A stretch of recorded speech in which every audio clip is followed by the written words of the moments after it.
പ്രിയപ്പെട്ടവരെ, ഞാൻ ജോസ് ജോൺ മല്ലികശ്ശേരിയാണ്. നമ്മളുടെ നാട്ടിലെ കേരളത്തിലെ തിരഞ്ഞെടുപ്പുകൾ അടുത്ത് വരികയാണല്ലോ. തദ്ദേശ സ്വയംഭരണ സ്ഥാപനങ്ങളിലേക്കുള്ള തിരഞ്ഞെടുപ്പ് ഉടനെ വരും, ഒരു ട്രയൽ എന്ന നിലയിൽ. അത് കഴിഞ്ഞ് നിയമസഭാ ഇലക്ഷൻസ് വരും.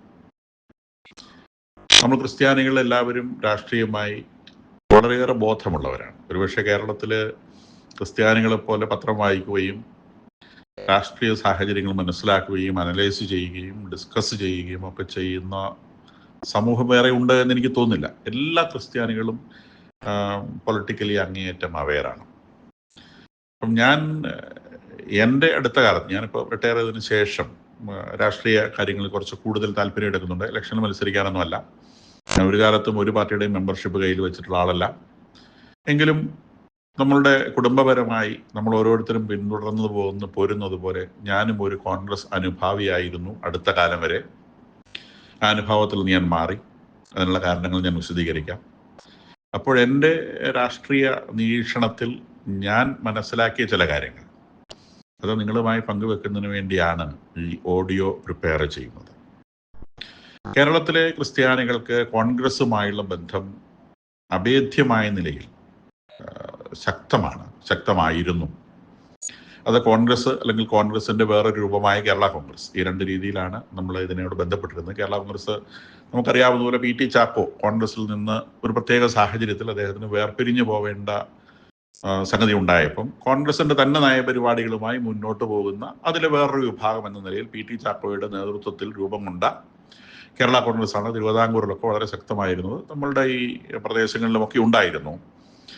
എങ്കിലും ഞാൻ വ്യക്തിപരമായി കോൺഗ്രസുമായ അനുഭാവത്തിൽ പോന്നിരുന്ന ആളാണ് ഈ അടുത്ത കാലം വരെ. എന്ന് പറഞ്ഞാൽ 58-60 വയസ്സാവുന്നത് വരെ കോൺഗ്രസുമായ അനുഭാവം പുലർത്തി പോകുന്ന ഒരാളാണ്. നമ്മളുടെ എൻ്റെ ഇച്ഛാനൊക്കെ കോൺഗ്രസ് വിമോചന സമരത്തിലൊക്കെ പങ്കെടുത്തിട്ടുള്ള ആളുകളാണ്. സ്വാതന്ത്ര്യ സമര പ്രസ്ഥാനവുമായി പോലും ബന്ധപ്പെട്ട് പ്രവർത്തിച്ചിട്ടുള്ള ആളുകളാണ്. നമ്മുടെ കുടുംബങ്ങളിലൊക്കെ പലരും സ്വാതന്ത്ര്യ സമര പ്രസ്ഥാനവുമായി ബന്ധപ്പെട്ട് ആ കോൺഗ്രസുമായി ബന്ധപ്പെട്ട് പ്രവർത്തിച്ചിരുന്ന ആളാണ്.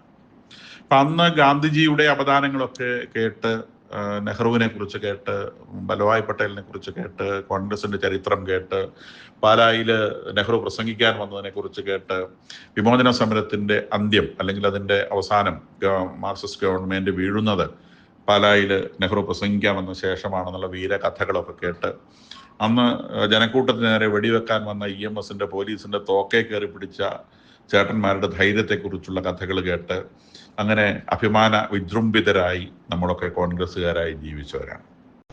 അപ്പം ഗാന്ധിജി കൊണ്ടുവന്ന ഇന്ത്യയിലെ ഈ കോൺഗ്രസ് പ്രസ്ഥാനം അത് പിന്നീട് ഗാന്ധിജിയുടെ മരണശേഷം, ഗാന്ധിജി വളരെ അത്യധികം ആഗ്രഹിച്ചിരുന്ന കാര്യമാണ് 1947 ഓഗസ്റ്റ് 15 ഇന്ത്യ സ്വാതന്ത്ര്യം നേടിയതോടെ സ്വാതന്ത്ര്യ സമര പ്രസ്ഥാനം എന്ന് പറയുന്നത് അത് വലിയൊരു പ്രസ്ഥാനമാണ്. കോടിക്കണക്കിന് മനുഷ്യര് ജീവനും രക്തവും നൽകി വളർത്തിയ പ്രസ്ഥാനമാണ്. ഒരു വ്യക്തിയുടേതോ അല്ലെങ്കിൽ ആർക്കെങ്കിലും ഒരാൾക്കോ അത് അവകാശപ്പെടാൻ സാധ്യതയുള്ള സംഗതിയല്ല. ഒരു റാണി ഈച്ച പോലെ ഗാന്ധിജി എന്ന് പറയുന്ന വ്യക്തിയുടെ ചുറ്റും ഇന്ത്യയിലെ ജനം മുഴുവൻ ഒത്തുചേർന്ന് വളർത്തിക്കൊണ്ടുവന്ന വലിയൊരു പ്രസ്ഥാനമാണ് ഇന്ത്യൻ സ്വാതന്ത്ര്യ സമര പ്രസ്ഥാനം. ആ സ്വാതന്ത്ര്യ സമര പ്രസ്ഥാനത്തിന്റെ പേര് കോൺഗ്രസ് എന്നായിപ്പോയി എന്നേ ഉള്ളൂ. അത് സ്വാതന്ത്ര്യ സമര പ്രസ്ഥാനമാണ്. അത് ഇന്ത്യയിലെ മുഴുവൻ മനുഷ്യരുടേതുമായിരുന്നു. ആ സ്വാതന്ത്ര്യ സമര പ്രസ്ഥാനത്തെ സ്വാതന്ത്ര്യം കിട്ടിക്കഴിഞ്ഞപ്പോൾ അതിന്റെ റിലവൻസ് നഷ്ടപ്പെട്ടുവെന്നും അതുകൊണ്ട് കോൺഗ്രസ് പിരിച്ചുവിടണമെന്നും ഗാന്ധിജി പറഞ്ഞതാണ്. നമ്മളെല്ലാവരും ചരിത്രം പഠിച്ചിട്ടുള്ളതാണ്. എന്ന് പറഞ്ഞാൽ ഗാന്ധിജിയുടെ മനസ്സിലെ കോൺഗ്രസ് അന്നേ അവസാനിച്ചു പോയിട്ടുണ്ട്. പിന്നീട് നെഹ്റു ഈ കോൺഗ്രസ് രാഷ്ട്രീയത്തിന്റെ പിന്തുടർച്ചക്കാരനായി ഇന്ത്യ ഭരിക്കുകയും കോൺഗ്രസ് നെഹ്റുവിലൂടെ ഐഡന്റിഫൈ ചെയ്യപ്പെടുകയും ചെയ്ത് മുൻപോട്ട് വരുന്നു. നെഹ്റു ഒരു മോശക്കാരനാണെന്ന് എനിക്ക് അഭിപ്രായമില്ല. അദ്ദേഹം അതിസമർത്ഥനായ ഒരു മനുഷ്യനായിരുന്നു. കോൺഗ്രസിൽ അതിസമർത്ഥർക്ക് ഒരു ക്ഷാമം ഉണ്ടായിരുന്നില്ല. അന്ന് കോൺഗ്രസിലുണ്ടായിരുന്ന എല്ലാവരും നെഹ്റുവിനെ പോലെയോ അല്ലെങ്കിൽ നെഹ്റുവിനേക്കാളോ മിടുക്കരായിരുന്നു. ആരെങ്കിലും ഒരാൾ പ്രധാനമന്ത്രിയാവണം, രാഷ്ട്രീയ കൗശലം കൂടുതലുള്ള ആൾ പ്രധാനമന്ത്രിയായി എന്ന് വിചാരിച്ചോളൂ. നെഹ്റു പ്രധാനമന്ത്രി ആയതുകൊണ്ട് രാജ്യത്തിന് ഒരു കേടും സംഭവിച്ചിട്ടില്ല ഇല്ലെന്നാണ് ഞാൻ വിചാരിക്കുന്നത്. ഈവൻ കാശ്മീർ വിഷയത്തിൽ പോലും ഒരു നേതാവ് ഒരു സീറ്റിൽ ഇരുന്നുകൊണ്ടെടുക്കുന്ന തീരുമാനങ്ങളെ നമുക്ക് പിന്നീട് 10-40 കൊല്ലം കഴിഞ്ഞ് ചോദ്യം ചെയ്യുന്നതിനകത്ത് കാര്യമില്ല. അത് ആ സമയത്ത് എടുക്കാവുന്ന ബെസ്റ്റ് ഡിസിഷനാണ് അവരെടുക്കുക. അപ്പം അത്തരം കാര്യങ്ങളെ കുറിച്ചൊന്നും എനിക്ക് അഭിപ്രായ വ്യത്യാസമില്ല. അപ്പം അങ്ങനെ മുന്നോട്ട് വരുന്നു. പിന്നീട് ഗാന്ധിജി ആ ഒരു ബാറ്റൺ, ഈ ഭരണത്തിന്റെ ചെങ്കോല് അത് തൻ്റെ കുടുംബത്തിൽ തന്നെ ഉറപ്പിച്ചു നിർത്തണമെന്നുള്ള നെഹ്റുവിന്റെ വാശിയാണ് വാസ്തവത്തിൽ അദ്ദേഹം രാജ്യത്തോട് ചെയ്ത ഏറ്റവും വലിയ ദ്രോഹം എന്ന് ഞാൻ വിചാരിക്കുന്നു. അതിനുവേണ്ടി അദ്ദേഹം ചെയ്തൊരു വലിയ കളവുണ്ട്. അത് നെഹ്റുവിനെ കുറിച്ച് നമ്മൾ പഠിച്ചത് വെച്ചുകൊണ്ട് ഒരിക്കലും നമുക്ക് ദഹിപ്പിക്കാൻ കഴിയുന്ന ഒരു കളവല്ല. ഒരു വലിയ കളവ് നെഹ്റു എന്ന മനുഷ്യൻ ഈ രാജ്യത്തോട് ചെയ്തിട്ടുണ്ട്. അത് ഫിറോസ് ഗന്ധി എന്ന് പറയുന്നയാളെ പിടിച്ച് ഫിറോസ് ഗാന്ധിയാക്കി എന്നുള്ളതാണ്. ഗന്ധി എന്നുള്ളത് സാധാരണ പാഴ്സികളുടെ നെയിമാണ്. അവർ ഈ സുഗന്ധ വ്യഞ്ജനങ്ങളൊക്കെ വിൽക്കുന്ന ആളുകൾ എന്ന നിലയിൽ ഗന്ധം എന്ന അർത്ഥം വരുന്ന ഗന്ധി എന്നുള്ള ഒരു ഇനീഷ്യല് പാഴ്സികൾക്കുള്ള വളരെ കോമൺ ഇനീഷ്യലാണ്. ഗാന്ധി എന്നുള്ളത് ഗുജറാത്തികളുടെ ഇനീഷ്യലാണ്. അത് ഒരിക്കലും പാഴ്സികൾക്കില്ല. പാഴ്സികൾ ബോംബെ ഒക്കെ സെൻറ്റഡ് ആയിട്ടാണ് ജീവിക്കുന്നത്, നിങ്ങൾക്ക് അറിയാമെന്ന് ഞാൻ വിചാരിക്കുന്നു. അങ്ങനെ ഈ ഫിറോസ് ഗന്ധിയെ ഗസറ്റ് നോട്ടിഫിക്കേഷൻ വഴി ഫിറോസ് ഗാന്ധിയാക്കി മാറ്റുകയും അങ്ങനെ ഇന്ദിരയുടെ ഭർത്താവായ ഫിറോസ് ഗാന്ധിയുടെ പേരിൽ നിന്നും ഇന്ദിരയ്ക്ക് ലഭിക്കേണ്ട ഇന്ദിര ഫിറോസ് എന്നുള്ള പേര് മാറ്റി ഇന്ദിരയെ ഇന്ദിര ഗാന്ധിയാക്കി മാറ്റുകയും ചെയ്തുകൊണ്ട് ഇത് ഗാന്ധിയുടെ പിന്തുടർച്ചയാണ് എന്ന് വരുത്തി തീർത്ത വലിയ ഒരു ചതി ഈ നെഹ്റു ഇന്ത്യയോട് ചെയ്തിട്ടുണ്ട്. ഇന്ദിരാഗാന്ധി ഒന്നുകിൽ ഇന്ദിര നെഹ്റു ആവേണ്ടിയിരുന്നു, അല്ലെങ്കിൽ ഇന്ദിര ഫിറോസ് ആവേണ്ടിയിരുന്നു. അവരെ പിടിച്ച് ഇന്ദിരാഗാന്ധി ആക്കിയതിൻ്റെ പിന്നിലൊരു വലിയ രാഷ്ട്രീയമുണ്ട്, ചതിയുണ്ട് എന്ന് നമുക്ക് തിരിച്ചറിയണം. എങ്കിൽ പോലും നമുക്കത് ക്ഷമിക്കാം. കാരണം ഇന്ദിരാഗാന്ധി വളരെ ശക്തയായ ഒരു ഭരണാധികാരിയായിരുന്നു. രാജ്യത്തിന് ദിശാബോധം നൽകുവാൻ, രാജ്യത്തെ മുന്നോട്ട് നയിക്കുവാൻ ആ സ്ത്രീക്ക് സാധിച്ചിട്ടുണ്ട്. പക്ഷേ ഒരു കുടുംബത്തിൽ ഒന്നോ രണ്ടോ പേർ മിടുക്കരായതുകൊണ്ട് ആ കുടുംബത്തിൽ വരുന്ന എല്ലാവരും മിടുക്കരാവണമെന്ന് നമുക്ക് വാശി പിടിക്കാനാവില്ല. അവർ വളർത്തിക്കൊണ്ടുവന്ന സഞ്ജയ് ഗാന്ധി എന്ന് പറയുന്ന ഒരു മകൻ പരമ തമ്മാടിയായിരുന്നു. അവൻ രാജ്യത്തിന്റെ പ്രധാനമന്ത്രി ആയിരുന്നെങ്കിൽ ഈ രാജ്യം അവൻ മുടിച്ച് നശിപ്പിച്ചു കളഞ്ഞേനെ. അത് തമ്പുരാൻ മുമ്പിൽ കണ്ടിട്ടായിരിക്കാം ഒരു വിമാനാപകടത്തിൽ അദ്ദേഹം മരിച്ചുപോയി. പിന്നീട് നിർബന്ധം കൊണ്ട് ഭരണമേൽക്കേണ്ടി വന്ന രാജീവ് ഗാന്ധി, അദ്ദേഹം സാത്വികനായ ഒരു മനുഷ്യനായിരുന്നുവെന്ന് ഞാൻ തന്നെ സമ്മതിച്ചു തരാം.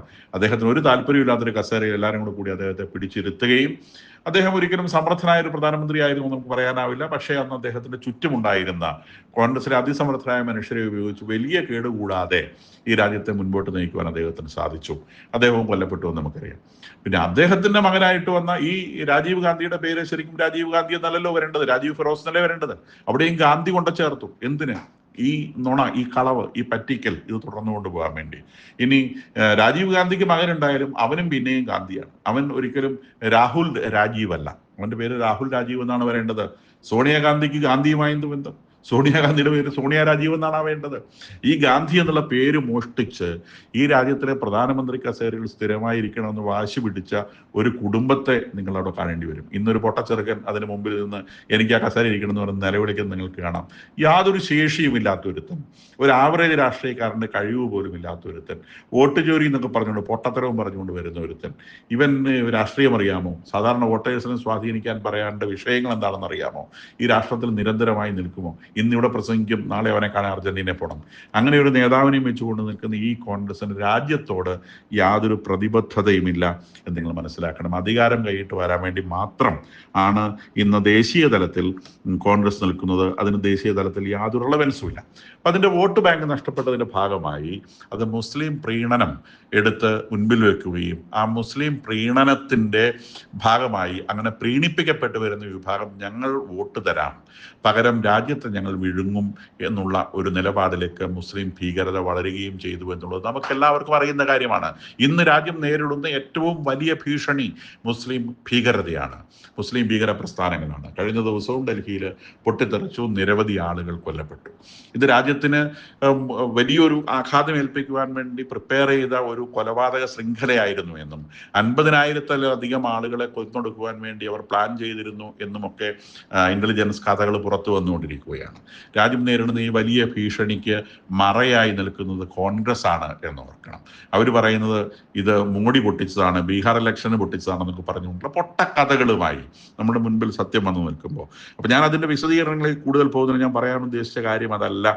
നമ്മളുടെ കേരളത്തിലെ കോൺഗ്രസ് രാഷ്ട്രീയം എടുക്കുകയാണെങ്കിൽ നമ്മൾ ക്രിസ്ത്യാനികൾ തന്നെ പ്രമുഖമായി നയിച്ച വിമോചന സമരം, വാസ്തവത്തിൽ വിമോചന സമരത്തിന് മുൻപന്തിയിലുണ്ടായിരുന്ന ക്രിസ്ത്യാനികളാണ്.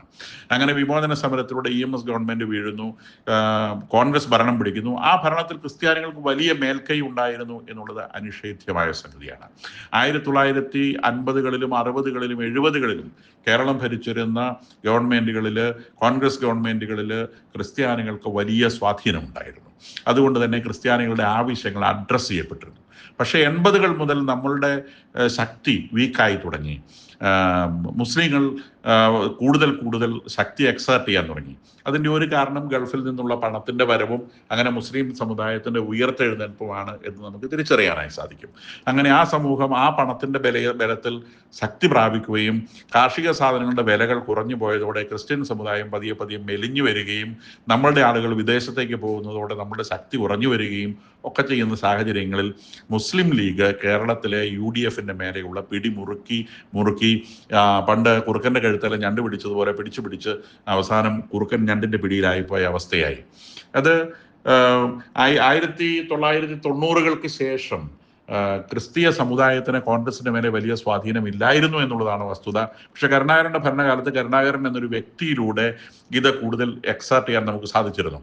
ആന്റണിയുടെ കാലത്ത് ആന്റണി നാമം കൊണ്ട് മാത്രം ക്രിസ്ത്യാനിയായിരുന്നു. ക്രിസ്ത്യാനികൾക്ക് വേണ്ടി അത് അയാൾ ഒന്നും ചെയ്തില്ല. പക്ഷേ അയാൾ മുസ്ലിം ഭീകരതയ്ക്ക് വഴങ്ങിക്കൊടുത്തിരുന്നില്ല എന്നുള്ളതൊരു വസ്തുതയാണ്. മുസ്ലിം ഭീകരത അയാൾ അഡ്രസ്സ് ചെയ്തിരുന്നു. കമ്മ്യൂണിസ്റ്റുകാരുടെ നിന്ന് അച്യുതാനന്ദനെ അഡ്രസ്സ് ചെയ്തിരുന്നു. മുസ്ലിം ഭീകരതയ്ക്ക് അദ്ദേഹവും വഴങ്ങിക്കൊടുത്തില്ല. പക്ഷെ പിന്നീട് ഉമ്മൻചാണ്ടി വന്നതോടെ ഉമ്മൻചാണ്ടി മുസ്ലിങ്ങൾക്ക് സമ്പൂർണ്ണമായും കീഴടങ്ങിക്കൊടുത്തു. അങ്ങനെ മുസ്ലിം ലീഗിന്റെ ഭരണമാണ് ഉമ്മൻചാണ്ടി ഭരിച്ച കാലത്തൊക്കെ വാസ്തവത്തിലൂടെ നടന്നിട്ടുള്ളത്. പിണറായിയുടെ അവസ്ഥയും അതുതന്നെയാണ്. പിണറായി ഭരിക്കുമ്പോഴും മുസ്ലിങ്ങൾക്കാണ് അതിനകത്ത് സ്വാധീനമുണ്ടായിരുന്നത്. മുസ്ലിം കമ്മ്യൂണിറ്റിയെ സുഖിപ്പിച്ചു നിർത്താനാണ് പിണറായി എല്ലാ കാലത്തും ഭരണത്തിൽ ശ്രമിച്ചിട്ടുള്ളത്.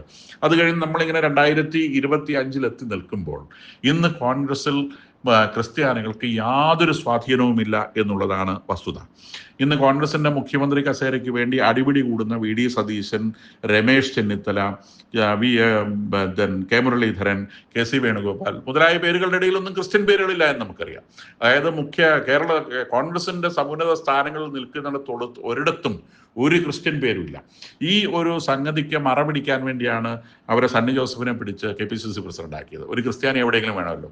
സണ്ണി ജോസഫ് ആകുമ്പം അന്തസ്സുള്ള മനുഷ്യനാണ്, അദ്ദേഹം നിരുപദ്രവകാരിയാണ്. ഒരിക്കലും സ്ഥാനമാനങ്ങൾക്ക് വേണ്ടി ഇവരുടെ മേലെ നാണം കെട്ട് കടിപിടി കൂടാൻ അദ്ദേഹം പോവുകയില്ല. അതുകൊണ്ട് ഒട്ടും ഭയക്കണ്ടാത്ത അല്ലെങ്കിൽ ക്രിസ്ത്യാനികളുടെ ഭാഗത്തു നിന്ന് യാതൊരു പ്രഷറും വരികയില്ല എന്ന് ഉറപ്പാക്കാൻ വേണ്ടി ഒരു ക്രിസ്ത്യൻ പേരുള്ള ആളെ പിടിച്ച് KPCC പ്രസിഡന്റാക്കി ക്രിസ്ത്യാനികളെ തൃപ്തിപ്പെടുത്തുന്ന ഒരു തന്ത്രമാണ് അവർ ഇവിടെ ചെയ്തിട്ടുള്ളത്. ഇവരെ ക്രിസ്ത്യാനികൾക്ക് വേണ്ടി അടുത്ത കാലത്ത് ഒരു സ്ഥലത്തും പ്രവർത്തിച്ചിട്ടില്ല എന്നുള്ളത് മുനമ്പം വിഷയത്തിൽ, സെന്റ് റീത്താസിലെ വിഷയത്തിൽ, ഹാഗിയ സോഫിയയിലെ വിഷയത്തിൽ ഒക്കെ നമുക്കറിയാവുന്ന കാര്യമാണ്. മുനമ്പം വിഷയത്തിൽ കോൺഗ്രസ്സുകാർ നമുക്കെതിരായിട്ടാണ് പ്രവർത്തിച്ചത്. നിയമം പോലും നമ്മൾക്ക് അനുകൂലമായിരുന്നു എന്ന് ഓർക്കണം. അവിടെ ശരിക്കും അവസാനം ഹൈക്കോടതി വിധി വന്നത് അത് വഖഫ് പ്രോപ്പർട്ടിയേ അല്ല എന്നുള്ളതാണ്. അത് ഒറ്റ വായനയിൽ തന്നെ ആളുകൾക്ക് മനസ്സിലാവുന്നതാണ്. നമ്മൾ സെൻസിബിളായിട്ട് വായിച്ചാൽ ഒറ്റ വായനയിൽ ആ കാര്യം മനസ്സിലാകും. അത് വഖഫ് പ്രോപ്പർട്ടി അല്ല. പക്ഷേ അത് മനസ്സിലായിട്ട് പോലും അത് എടുത്തു പറയാനോ ഇതിനകത്ത് ഇങ്ങനെ ഒരു നിയമവശമുണ്ട് എന്ന് പറയാനോ പോലും കോൺഗ്രസ്സുകാർ തയ്യാറായില്ല എന്നുള്ളത് വളരെ സങ്കടകരമായ അവസ്ഥയും അവർ നമ്മളുടെ കൂടെ അല്ല എന്നുള്ളതിന്റെ ഒന്നാമത്തെ സൂചനയുമാണ്. സെന്റ് റീത്ത സ്കൂളിൽ വിഷയങ്ങളുണ്ടായി. ഏത് കോൺഗ്രസ്സുകാരനെ അവിടെ കണ്ടത്? അവിടെ ചെന്ന് ഒത്തുതീർപ്പുണ്ടാക്കാൻ ശ്രമിച്ച അവിടുത്തെ MP ഹൈബി ഈഡനെ സംബന്ധിച്ച് അത് മുസ്ലിങ്ങൾക്ക് അനുകൂലമായി അദ്ദേഹം മുസ്ലിങ്ങളെ പറഞ്ഞു പ്ലീസ് നിങ്ങൾ ക്ഷമിക്കൂ എന്ന് പറഞ്ഞുകൊണ്ട് നിൽക്കുകയാണ് ചെയ്തത്. നിയമം പറയല്ല ചെയ്തത്. സ്കൂളിൽ യൂണിഫോം അനുസരിക്കണമെന്നല്ല അദ്ദേഹം പറഞ്ഞത്. ദയവായി എനിക്ക് വേണ്ടി നിങ്ങൾ അടങ്ങൂ എന്നാണ് അദ്ദേഹം പറഞ്ഞത്. സ്കൂളിന്റെ ഭാഗത്തു നിന്ന് ഇവരാണ് ശരി, ഇവരുടെ ഭാഗമാണ് ശരി എന്ന് പറയാൻ ഒരു കോൺഗ്രസ്സുകാരനെയും അവിടെ കണ്ടില്ല എന്നുള്ളതും വസ്തുതയാണ്. അതുപോലെ ഹാഗിയ സോഫിയ വിഷയത്തിൽ ഒരു കത്തെഴുതി നമ്മുടെ പാണക്കാട് തങ്ങള്.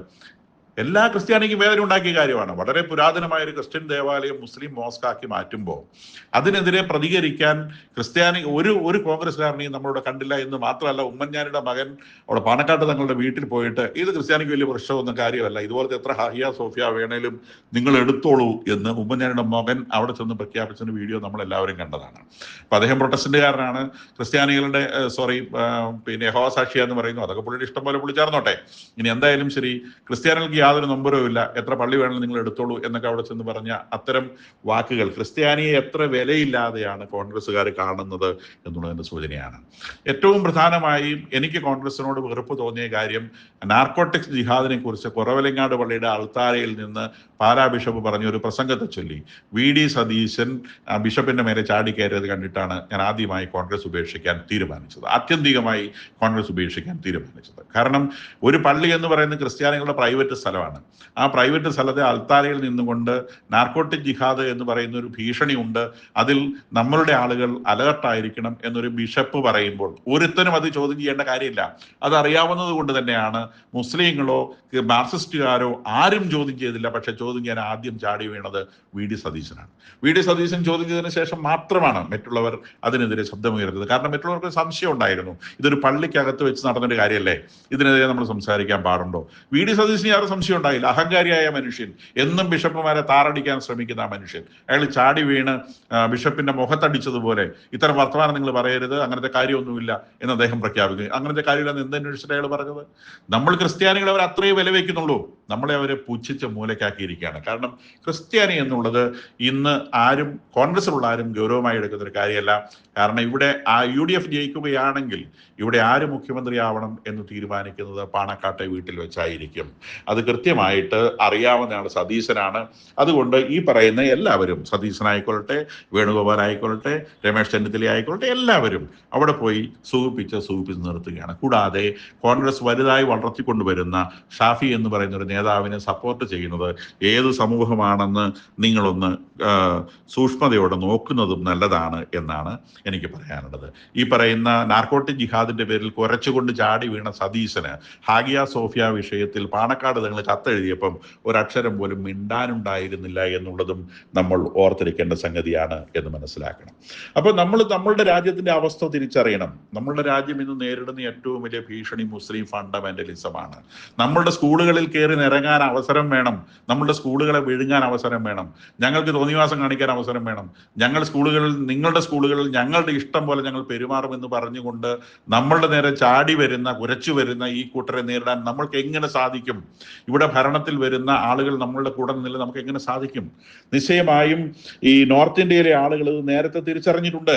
നോർത്ത് ഇന്ത്യയിലെ ആളുകൾക്ക് ഇത് നേരത്തെ തിരിച്ചറിയാൻ സാധിച്ചത് കൊണ്ടാണ് അവരെ BJPയെ സെലക്ട് ചെയ്ത് മുൻപിൽ നിർത്തിയത്.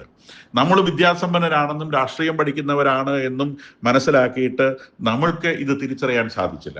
ഇക്കഴിഞ്ഞ ഭീകരാക്രമണങ്ങൾ നമ്മളുടെ മുൻപിൽ സംഭവിച്ചിട്ട് പോലും നമുക്ക് ഈ ഇസ്ലാമിക ഭീകരത എന്ന് പറഞ്ഞ സാധനത്തിന് അതിന്റെ പൂർണ്ണമായ രൂപത്തിൽ ഗ്രഹിക്കാൻ നമുക്ക് സാധിച്ചില്ല. വിവരം കെട്ട നോർത്ത് ഇന്ത്യക്കാരെന്ന് നമ്മൾ ആക്ഷേപിക്കുന്നവർക്ക്, വിവരം കെട്ടവരെന്ന് നമ്മൾ ആക്ഷേപിക്കുന്നവർക്ക്, അവർക്ക് ഇത് പണ്ട് തിരിച്ചറിയാനായതുകൊണ്ട് അവർ BJPയെ ഭരണത്തിൽ ഏറ്റി അവരുടെ പ്രൊട്ടക്ഷൻ അവരെ ഉറപ്പാക്കി. ഇന്ന് നമ്മളുടെ പ്രൊട്ടക്ഷൻ ഉറപ്പാക്കാൻ BJP അല്ലാതെ വേറെ ഓൾട്ടർനേറ്റീവ് ഇല്ല എന്ന് വിചാരിക്കുന്ന ഒരാളാണ് ഞാൻ. ഈ രാജ്യം മുഴുവൻ ഭരിക്കുന്ന 2-3 തവണ ഒരാൾ പ്രധാനമന്ത്രിയെ ഇലക്ട് ചെയ്യപ്പെടുക എന്ന് പറഞ്ഞാൽ ചില്ലറ കാര്യമല്ല. അദ്ദേഹം മിടുക്കനായതുകൊണ്ടാണ്. ഈ രാജ്യം ഒരുപാട് മുൻപോട്ട് പോയിട്ടുണ്ടെന്നുള്ളത് എല്ലാ ഇന്റർനാഷണൽ ഡാറ്റകളിലും നമുക്ക് മനസ്സിലാക്കാൻ സാധിക്കുന്നതാണ്. നമ്മളുടെ കൂടെ സ്വാതന്ത്ര്യം നേടിയ പാകിസ്ഥാനുണ്ട്, ബാംഗ്ലാദേശ് ഉണ്ട്. ഈ രാജ്യങ്ങളൊക്കെ എവിടെ കിടക്കുന്നു? നമ്മുടെ രാജ്യം എവിടെ കിടക്കുന്നു? നമ്മളുടെ രാജ്യം ഇന്ന് വെസ്റ്റേൺ കൺട്രീസിന്റെ ഒപ്പം നിൽക്കാൻ മാത്രം സാമ്പത്തിക പുരോഗതിയിലേക്ക് കുതിച്ചുകൊണ്ടിരിക്കുന്ന, ലോകത്തിലെ 4ാമത്തെ സാമ്പത്തിക ശക്തിയായി വളർന്നിരിക്കുന്ന ഒരു രാജ്യമാണ്. ഈ രാജ്യത്തെ ഈ നിലയിൽ എത്തിക്കുന്നതിൽ നരേന്ദ്രമോദി എന്ന് പറയുന്ന നേതാവിനും BJP എന്ന് പറയുന്ന പാർട്ടിക്കും വലിയ സ്ഥാനമുണ്ട് എന്ന് രാഷ്ട്രീയ ചരിത്രം പഠിക്കുന്ന, രാഷ്ട്രീയത്തെക്കുറിച്ച് വിവരമുള്ള ക്രിസ്ത്യാനികൾക്ക് മനസ്സിലാക്കാൻ യാതൊരു ബുദ്ധിമുട്ടുമില്ല എന്നാണ് ഞാൻ മനസ്സിലാക്കുന്നത്. അതുകൊണ്ട് ഈ വരുന്ന ഇലക്ഷനിൽ നമ്മൾ മനസ്സിലാക്കണം, ഒരു വോട്ടറുടെ കയ്യിൽ ആകെയുള്ളത് വോട്ട് എന്ന് പറയുന്ന ഒരു പവർ മാത്രമാണ്. നിങ്ങൾ എന്തൊക്കെ രാഷ്ട്രീയം പഠിച്ചാലും, എന്തൊക്കെ രാഷ്ട്രീയ പ്രസംഗങ്ങൾ കേട്ടാലും, രാഷ്ട്രീയ പുസ്തകങ്ങൾ രചിച്ചാലും നിങ്ങളുടെ ആകെയുള്ള സാധനം വോട്ട് എന്ന് പറയുന്ന സാധനമാണ്. അത് നിങ്ങളെ ചിരിച്ച് കാണിച്ച് നിങ്ങളുടെ കയ്യിൽ നിന്ന് പറ്റിച്ചുകൊണ്ട് പോകാൻ നിൽക്കുന്നവരെ നിങ്ങൾ തിരിച്ചറിയണം. അത് വേണ്ട സമയത്ത് വേണ്ട രീതിയിൽ നമുക്ക് ഉപയോഗിക്കാൻ സാധിക്കണം. ഇല്ലെങ്കിൽ യാതൊരു പ്രയോജനമില്ല. കാരണം അത് മാത്രമേ നമ്മളുടെ കയ്യിലുള്ളൂ. ആ വോട്ട് ഇസ്ലാമിക ഭീകരതയ്ക്കെതിരായി ഉപയോഗിക്കുവാൻ നമ്മൾ ഇപ്പോൾ വിവേകം കാണിച്ചില്ലെങ്കിൽ നാളെ ജോസഫ് മാഷ കൈവെട്ടിയതുപോലെ, നമ്മളുടെ മുനമ്പത്തെ ഭൂമി പിടിച്ചടക്കാൻ ആൾക്കാർ കൂട്ടം കൂടി വന്നതുപോലെ, സെൻറീത്ത സ്കൂളിനെ പിടിച്ചടക്കാൻ വന്നതുപോലെ നമ്മളുടെ ഓരോ സ്ഥാപനങ്ങളും നമ്മളുടെ വസ്തുവകളും പിടിച്ചടക്കുകയും നമ്മളുടെ ജീവന് നേരെ ഭീഷണി ഉണ്ടാവുകയും ലവ് ജിഹാദ് കൊണ്ട് നമ്മളുടെ സമൂഹത്തെ തകർത്ത് കളയുകയും ചെയ്യും എന്ന് നമ്മൾ മനസ്സിലാക്കേണ്ടതുണ്ട്. പ്രതികരിക്കേണ്ട സമയത്ത് പ്രതികരിക്കണം. എപ്പോഴെങ്കിലും പ്രതികരിച്ചിട്ട് കാര്യമില്ല. വോട്ടെന്ന് പറയുന്നത് ആരെങ്കിലും ചിരിച്ചു കാണിക്കുന്നവന് കൊടുക്കാനുള്ളതല്ല. നാളെ നിങ്ങളെ ആര് ഭരിക്കും, ആരുടെ നയമാണ് ഈ രാജ്യത്ത് വരാൻ പോകുന്നത്, നാളെ നിങ്ങളുടെ പോക്കറ്റിൽ എത്ര പൈസ ഉണ്ടാവും, ഇതൊക്കെ നിശ്ചയിക്കുന്നത് നിങ്ങൾ കൊടുക്കുന്ന ഒരു വോട്ടാണ് എന്ന് നിങ്ങൾ തിരിച്ചറിയണം. അത് സുഹൃത്തിന് കൊടുക്കാനുള്ളതല്ല, അത് നിങ്ങൾക്ക് പരിചയക്കാരന് കൊടുക്കാനുള്ളതല്ല. അത് കൊടുക്കേണ്ടത് നാളെ നിങ്ങൾക്ക് വേണ്ടി നല്ല തീരുമാനങ്ങൾ എടുക്കാൻ ശേഷിയുണ്ട് എന്ന് നിങ്ങൾക്ക് ഉറപ്പുള്ള ഒരു രാഷ്ട്രീയ പ്രസ്ഥാനത്തിനാണ് കൊടുക്കേണ്ടത്. വ്യക്തികൾക്കല്ല വോട്ട് കൊടുക്കേണ്ടത്, രാഷ്ട്രീയ പ്രസ്ഥാനങ്ങൾക്കാണ്. കാരണം രാഷ്ട്രീയ പ്രസ്ഥാനങ്ങൾക്ക് നയങ്ങളുള്ളൂ, നയങ്ങളുള്ളവർക്ക് നയങ്ങൾ നടപ്പാക്കാൻ സാധിക്കുകയുള്ളൂ എന്ന് നമ്മൾ മനസ്സിലാക്കണം. അതുകൊണ്ട് നമ്മൾക്ക് വേണ്ടി പ്രവർത്തിക്കുമെന്ന് നമുക്കുറപ്പുള്ള, നമ്മളെ സഹായിക്കുമെന്ന് നമുക്കുറപ്പുള്ള രാഷ്ട്രീയ പ്രസ്ഥാനങ്ങൾക്ക് വേണ്ടി വോട്ട് ചെയ്യുവാൻ ശ്രദ്ധിക്കുക. അപ്പോഴും ഉയരുന്നൊരു ചോദ്യമുണ്ട്, ഞാൻ ഇപ്രാവശ്യം BJPക്ക് വോട്ട് ചെയ്താൽ ആ വോട്ടിന്റെ മറവിൽ കോൺഗ്രസിന് വോട്ട് നഷ്ടപ്പെട്ട LDF ഭരണത്തിൽ വന്നാലോ? എനിക്ക് നിങ്ങളോട് തിരിച്ചൊരു ചോദ്യം ചോദിക്കാനുണ്ട്, UDF ഭരണത്തിൽ വന്നാലോ? UDF ഭരണത്തിൽ നിന്ന് എന്ത് വലക്കെയാണ് നിങ്ങൾ പ്രതീക്ഷിക്കുന്നത്? LDF ഭരണത്തിൽ കിട്ടാത്ത എന്തോ ഒലക്ക നിങ്ങൾക്ക് UDFകാർ കൊണ്ടുതരുന്നോ നിങ്ങൾ പറയുന്നത്? മുസ്ലിങ്ങളുടെ ശക്തി ഈ LDFനുള്ളതിന്റെ ഇരട്ടിയാവും UDF ഉണ്ടാവുക എന്ന് നിങ്ങൾ മനസ്സിലാക്കണം. ഇപ്പോഴവർ നിങ്ങളുടെ കാലയില ചവിട്ടിയിട്ടുണ്ടെങ്കിൽ നാളെ UDFൽ നിന്നുണ്ടാവട്ടെ നിങ്ങളുടെ കരണത്തടിക്കും. അതുകൊണ്ട് UDFൽ നിന്ന് LDFൽ നിന്ന് കിട്ടാത്ത ഒരു മേന്മയും UDFൽ നിങ്ങൾക്ക് കിട്ടാൻ പോകുന്നില്ല എന്ന് തിരിച്ചറിഞ്ഞുകൊണ്ട് ഒരേ ഒരു ഓൾട്ടർനേറ്റീവ് ആയിട്ടുള്ളത് BJP ആണെന്ന് തിരിച്ചറിഞ്ഞുകൊണ്ട് BJPക്കോ BJPയുടെ സഖ്യകക്ഷികൾക്കോ വോട്ട് കൊടുത്ത് ഈ തവണ ഈ ഇലക്ഷനിൽ നമ്മൾ വിവേകം പ്രകടിപ്പിക്കണമെന്നാണ് എനിക്ക് പറയാനുള്ളത്. ഞാനൊരു പാർട്ടിയുടെ മെമ്പർഷിപ്പ് എടുത്തിട്ടുള്ള ആളല്ല. ഞാനൊരു രാഷ്ട്രീയ പാർട്ടിയുടെ ഒരു പൊളിറ്റിക്കൽ അനാലിസിസ് എന്ന നിലയിൽ ഞാൻ മനസ്സിലാക്കിയ ഒരു പൊളിറ്റിക്കൽ അനാലിസിസ് വെച്ച് ഇന്ന് രാജ്യം നേരിടുന്ന ഏറ്റവും വലിയ ഭീഷണി എന്ന് പറയുന്നത് ഇസ്ലാമിക ഭീകരതയാണെന്ന് തിരിച്ചറിഞ്ഞുകൊണ്ട് നമ്മളുടെ രാജ്യത്തെ രക്ഷിക്കണം, നമ്മളുടെ നാടിനെ രക്ഷിക്കണം എന്ന് ബോധ്യമുള്ളതുകൊണ്ട് നമുക്ക് ഓരോരുത്തർക്കും വ്യക്തിപരമായി രക്ഷപ്പെടണമെങ്കിൽ നമ്മളുടെ രാജ്യം നഷ്ടപ്പെടണം. രാജ്യം രക്ഷപ്പെട്ടില്ലെങ്കിൽ വ്യക്തിപരമായി ആർക്കും രക്ഷപ്പെടാനാവില്ല. എല്ലാവരും ഒന്നിച്ചു മുങ്ങും. ഇതൊരു കപ്പലാണ്. ഈ കപ്പലിന് ഓട്ട വീണാൽ എല്ലാവരും ഒന്നിച്ചു മുങ്ങും. അത് ഓട്ട വീഴാതെ സൂക്ഷിക്കേണ്ടത് നമ്മളുടെ ഓരോരുത്തരുടെയും ചുമതലയാണെന്നും ആ ചുമതല വോട്ടാണെന്നും നമ്മൾ തിരിച്ചറിയണം. ഞാൻ അധികം ആളുകളെ ബോറടിപ്പിച്ചില്ല എന്ന് വിചാരിക്കുന്നു. നിങ്ങളെ ആരെങ്കിലും ബോധവൽക്കരിക്കാൻ വേണ്ടിയൊന്നും ഞാൻ പറഞ്ഞ കാര്യമല്ല. കാരണം എന്നെ കഴിഞ്ഞും കൂടുതൽ രാഷ്ട്രീയ കാര്യങ്ങളിൽ ബോധമുള്ളവരാണ് നിങ്ങളെന്ന് എനിക്കറിയാം. കാരണം പ്രത്യേകിച്ചും കത്തോലിക്കര് രാഷ്ട്രീയ കാര്യങ്ങളിൽ അങ്ങേയറ്റം ബോധമുള്ളവരും പഠിക്കുന്നവരുമാണ്. ഞാൻ ചില ചിന്തകൾ നിങ്ങളുടെ മുൻപിൽ വെച്ചു എന്നേ ഉള്ളൂ. ഒന്ന് ആലോചിച്ച് നോക്കുക, ഞാൻ പറഞ്ഞതിൽ ശരികളുണ്ടോ എന്നുള്ളത്.